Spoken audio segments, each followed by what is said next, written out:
Okay, what happened in the game? Vegas almost win, but they lose.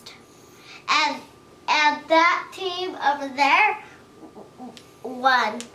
But we didn't cheer for them. We wanted Vegas to win. Why did we want Vegas to win? Because they're our favorite team. Do you know why Vegas is our favorite team? Because we like them. Did you know that I'm from Vegas? Yes. Yeah. Do you know who scored the goals? Do you remember? Jack Eichel. He did score one. What is their names again? Brett Howden. Yeah. Pavel Dorofeyev. What number does Dorofeyev wear? 16. Yeah. Is there anything else you want to say to my channel? Yes. I like playing with my dad a lot, and he's my favorite. And my mom is my favorite, and my sister. Yeah, no favorites in this household other than all of us, right? Uh-huh. Anything else you want to say? No. Did you enjoy watching the entire game with me? Yes! Sweet. Can I talk now?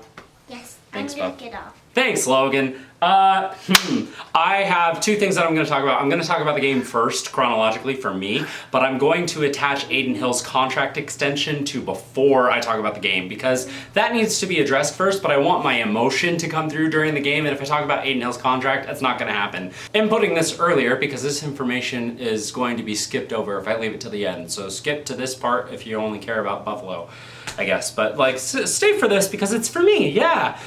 The Vegas Golden Knights re-sign or sign an extension with Adin Hill for 6 more years at $6.25 million per season. So the AAV is that. And I didn't see any trade protection or whatever. I think it's just a contract straight up. Meaning like no trade clauses, no move clause, like none of that. I don't think. Maybe I'm wrong. In my opinion, this is a little bit higher than I was expecting it to be, but I was expecting like a $6 million contract for him because one, he won us the Stanley Cup, and Binner, right after winning the Stanley Cup for St. Louis, got a 6x6, you know? But that was also 6 years ago. The salary cap stagnated for a few of those years, but it went up. Yeah, it's going up, and the projections actually make this, I think, in my mind, a really good contract because it's the time value of money, right? And right now, the cap hit that he's at is like it's kind of expensive, but it's going to be a lot less in 2 years even when the salary cap goes up by what it's projected to. It's supposed to be at 95 million next year and then jump to over 100 million the year after, and then have another jump the year after that according to 3-year projections, so like not exactly set in stone at all. But this looks like a good deal to me, given that circumstance. He has the story with his dad being a huge UNLV basketball fan, and he, in the Stanley Cup parade, wore that UNLV basketball jersey. And so he has connections to Vegas itself, and it's just, I am so bright in this, I didn't even see that before. Adin Hill is having a better second half of the season than the first half. The first half was abysmal. He was below 900, he didn't really seem in form with what we're expecting, but recently, especially after the Four Nations face-off, he's been phenomenal and is rounding into playoff form that he won us the cup. And if he's able to become that, he's already made more starts this season, has more career wins in the season than this is his first season as the starter, you know, where he's taken on that role and played more games than he has in the rest of his career previous up to this point. And so this could be a bad contract in a little bit, but he won us a cup, you know, and I think that he will be good for us, at least for the next couple of seasons, especially because looking at the rest of the UFAs, goalie-wise, that are set to be there over the offseason, it does not look good. The top pending UFA goalies expected for the rest of this offseason are Freddie Anderson, Samsonov, our backup at this point, who's having his worst career statistical season. Georgiev, or Forgiev, you know, absolutely do not touch that with a 39.5-foot pole. Jake Allen, Alex Lyon, Dan Vladar, Vitek Vanacek, and Jonas Johansson, which, yeah, Adin Hill's the best of that group. I think that this is a good deal because based on where the cap is going, it is a smaller percentage of the cap next year even, or the year after. I'm expecting goalie contracts to continue to grow, and that this really isn't that much for what he is going to hopefully provide for our team. It totally has the ability to bite us, but he's had below a 900% save percentage that has slowly and steadily grown into, I think last time I checked it was like a 909, and the amount of work that it takes to grow your save percentage by that much is ridiculous. And so fantastic stuff from Adin Hill. I'm really I like this signing for him, for us, for Vegas. It's good stability moving forward, and we have 9 forwards, 7 defensemen, and a goalie, so under contract for next season at about $85 million, which gives us an additional $10.5-ish million in cap space to either go out and get a bigger name free, not like Marner or whatever, but a free agent, you know, and we're still not ruled out from the Marner sweepstakes, but also to re-sign some of the pieces that we have that we're losing in this year. And I would like one of those people to be Riley Smith. Nick Hague, I like as a player, but our defense is kind of like, we have a lot of defensemen that are NHL caliber. We already have 7 and 6 of them have been regulars in our lineup, you know, given injuries and stuff. We got him for a 4th round pick from San Jose, hence this jersey. I would have made this, which Vegas fans probably don't want to hear this, cover your ears, would have gotten a Tomas Hertl Sharks jersey if I had known we were going to get him, but like I didn't see, he's their Stanley Cup winning goalie, and he only played with them for 1 season, but like a 4th round pick for the Stanley Cup, honestly, again, Vegas fans probably don't want to hear this after this game, but Tomas Hertl and Adin Hill have been arguably our best players this season. Especially the second half of the season, recently in the last 10 games. And the fact that we got both of those players from the Sharks, that's gotta feel real great. Hey Sharks fans, sorry to bring you up into this. You guys have celebrating, you don't care. Anyway, back to the game video. Which, I don't know if y'all noticed, this is the Hockey Fights Cancer jersey. And I figured that would be applicable to Vegas fans and the fact of how we might think of Buffalo and their management. And then Sabres fans and how they refer to Jack Eichel. So yeah, Vegas loses 4-3 in the shootout against the Buffalo Sabres in Buffalo. And I don't know what's more embarrassing, booing your ex after 3.5 years or losing to the Sabres. Oh my goodness. Your playoff drought, takes the cake there. Listen, somebody's gonna comment below, Alex Tuch, and yeah, I love the dude, I miss him, I wanted him back on my team. Not at the expense of Eichel, but just in general, because he's a fantastic hockey player, and he won the game for you guys. But more than him winning the game for you, we gave the win to you thanks to 3 players that accounted for the 3 goals that happened in regulation. 1, the first goal, Adin Hill's fault. That should not have gone in. It was right after the draw. I didn't even see this happen live. We're still mid-replay of the goal that just happened, and I hear the goal horn in Buffalo go off, and I'm like, what the heck happened? And all I do is see the puck in the back of the net as they cut camera to what's happening live because they missed it. And Adin Hill missed it too. Clean draw win from the Sabres. Ryan McLeod buries it. Inexcusable goal to allow from Adin Hill. Right after he signed his giant contract extension, which I'm getting to later, but also earlier, we already talked about that. Right after, okay, I'm skipping ahead a little bit. Pavel Dorofeyev, I'm going back to before that. The first period, Adin Hill is the primary reason why it's not like the Sabres don't have any goals, because he is just solid in net. Sabres are outplaying us, and heck, if they played like that every single game, they might actually play a hockey game at the end of April. Who knows?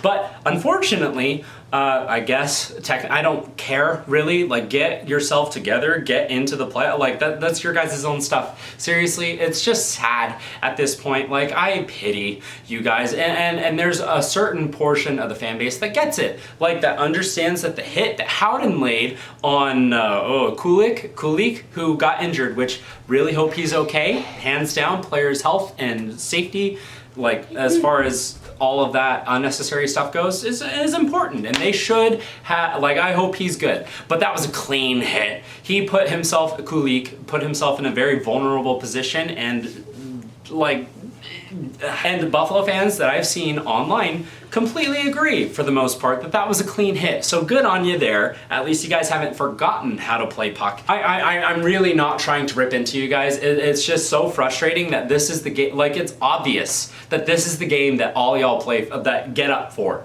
It's your Super Bowl. This is your playoff game. And yeah, you haven't had much else to look forward to, and it's in large part due to your ownership because of how many former Sabres go on to win the Stanley Cup. We match. We do match. We're wearing the same jersey now, Yeah. huh?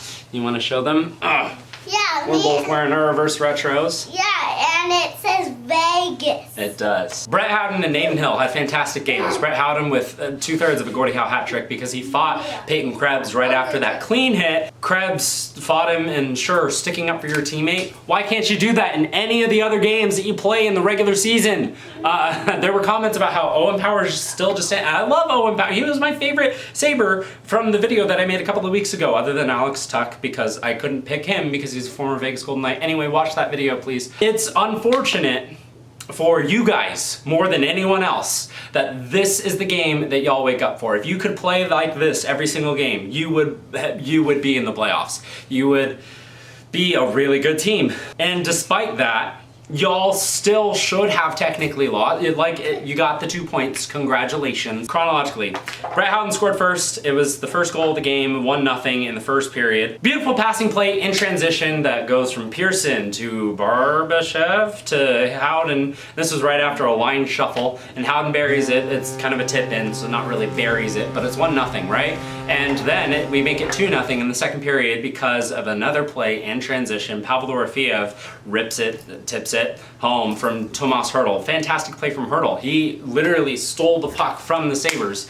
gave it to Dorofeyev, who, like, it was a kind of a puck battle, stick battle, that Dorofeyev gets his stick, backhand slides it past Ukko-Pekka Luukkonen to make it 2-0. And then literally in the next 3 seconds, it's 2-1 because of a great play from McLeod, sure, but also a terrible goal from Hill. And then Vegas in the third period really played like they were trying to not lose, you know, instead of trying to win. And it goes into Buffalo's favor because Pavel Dorofeyev trips, I don't even remember who it was, I think it was Zucker, who ends up scoring on the power play right after this to tie the game 2-2. Oh wow, look at Hill allowing another goal. It's a power play goal, A. B, Pietrangelo assisted it. He literally, from behind the net, sends it up the middle of the ice. Dude, there's not an empty net. What are you doing? Terrible decision making from Alex Pietrangelo, and he gives it straight to Zucker. I really don't know. And all he's like, oh, I have the puck. Wire it, past Hill, let's tie game 2-2.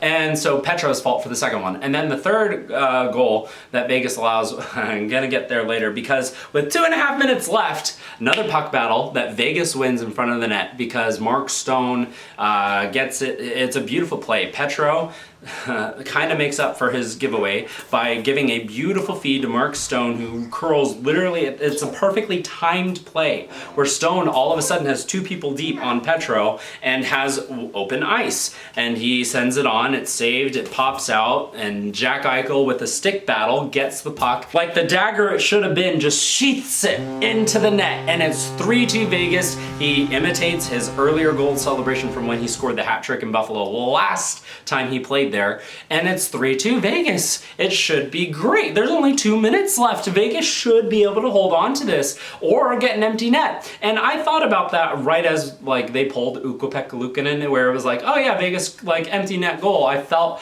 somewhat confident on that. And to be fair to me, it should have happened. Tomas Hertl, with the most inexcusable point-costing play in the season so far. There's an empty net and he's skating in. He's got his skater beat, his defender beat, and all he has to do is shovel it into the empty net. But instead, he looks behind him and forces the pass to Jack Eichel that gets broken up.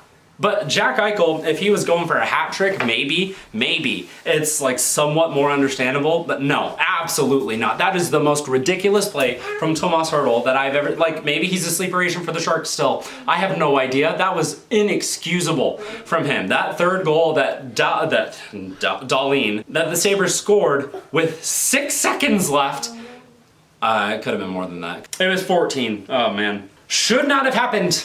We should have won the game. 4-2, 4-3, whatever. But Dahlin, with 14 seconds left, blasts this puck into the back of the net. So, first goal, Hill's fault, problem, yeah. Second goal, Petro's fault, yeah. Third goal, Hertl's fault. Unexcusable, inexcusable. If I'm Bruce Cassidy, I really don't care. Like, Hertl needs to win us the game tomorrow. Forces it to overtime. Overtime, Vegas has the better of the chances, although I felt terrible about this game the rest of the time because we should have already won. And that leads into the favor of Buffalo, the fact that they're still playing right now.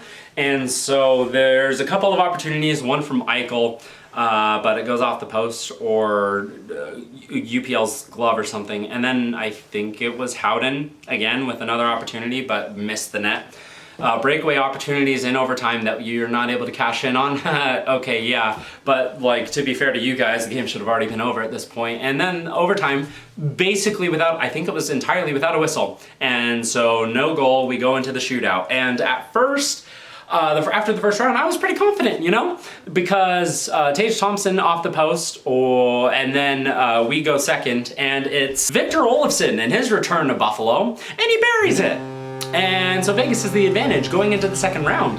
But then a beautiful move from the second best Jack to come out of Buffalo recently, Jack Quinn, who he actually scored and Jack Eichel didn't in the second round. So I guess debatable point there by me. Yeah, clearly with the Stanley Cup, yeah, I don't know. Any playoff game in general, which isn't Quinn's fault exactly, and he's a good player.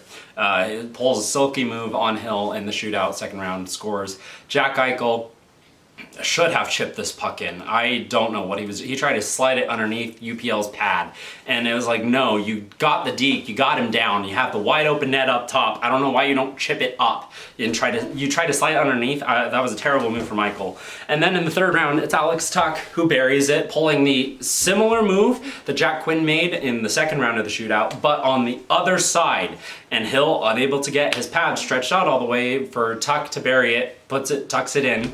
And then we go to Pavel Dorofeyev, and the entire time he skated up, I knew it was over. Like, it just did not look like he was going to be able to bury it, which might be pessimistic, might be like, Tyler, why aren't you being more optimistic about the team? Because we lost the game with 40 seconds left to go when we were still up 3-2. Unbelievable. I just am so, like, it makes me sick that I had a Sharks jersey up here earlier in the video later when I talk about Hill's contract because of that. Man. Oh, it sucks losing to Buffalo because every time we've lost in Buffalo after Eichel was traded or something. He missed the game last year because he was injured. So this is, I think, the fourth game in Buffalo since we acquired Jack Eichel. But it sucks because they continue to boo Jack Eichel.